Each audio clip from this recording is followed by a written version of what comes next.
to work as a technical assistant. Creativity, persistence, and a love of discovery were the greatest tools these women had. Marie Curie is now a household name, but throughout history there have been many other great and important women in the fields of science, technology, engineering, and mathematics, STEM. Many did not receive the recognition they deserved at the time and were forgotten. When thinking of physics, we should name not only Albert Einstein, but also the genius mathematician Emmy Noether. We should all know that it was Rosalind Franklin who discovered the double helix structure of DNA, not James Watson and Francis Crick. While admiring the advances in computer technology, let us remember not only Steve Jobs or Bill Gates, but also Grace Hopper, the creator of modern programming. Throughout history, many women have risked everything in the name of science. This book tells the stories of some of these scientists, from ancient Greece to the modern day, who, in the face of no, said, "Try and stop me." Hypatia, astronomer, mathematician, and philosopher. In speech articulate and logical, in her actions prudent and public-spirited, the city gave her suitable welcome and accorded her special respect. The Suda Lexicon. One of the first recorded women to study and teach math. An expert in philosophy, astronomy, and mathematics. Has become a symbol for enlightenment and feminism. Her father was one of the last members of the Library of Alexandria. Invented a new version of the hydrometer. She is depicted in Raphael's famous painting, The School of Athens. Is cited in an ancient encyclopedia called the Suda.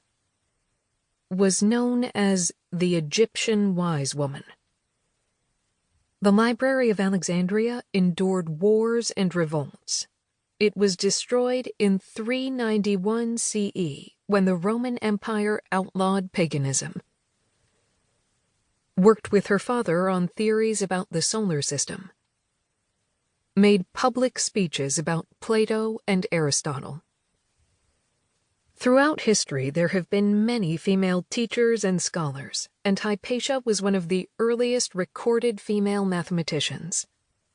Her accomplishments in life inspired many, but her death turned her into a legend. Scholars have narrowed down Hypatia's birth to sometime between 350 and 370 CE in Alexandria, Egypt. Her father, Theon, was a well-known scholar. He made sure that she grew up well-educated and with a deep respect for their Greek heritage and values, instilling in her a commitment to uphold those values, no matter the cost.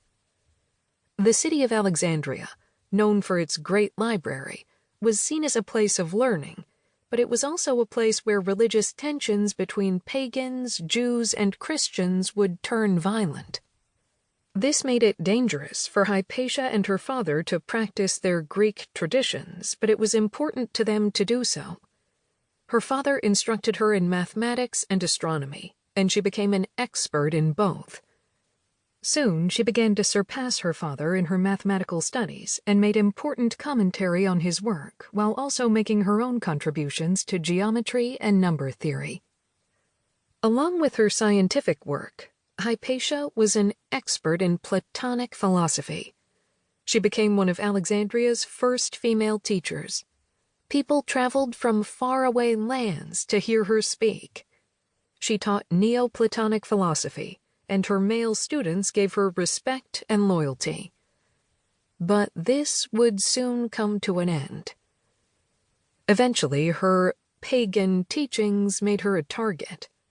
The brewing religious tensions in the area turned violent. She was killed around 415 CE by a mob of extremist Christians. Although her death was a tragedy, her life has become a symbol for education in the face of ignorance. We now remember Hypatia as a source of light and knowledge. Maria Sibylla Merian.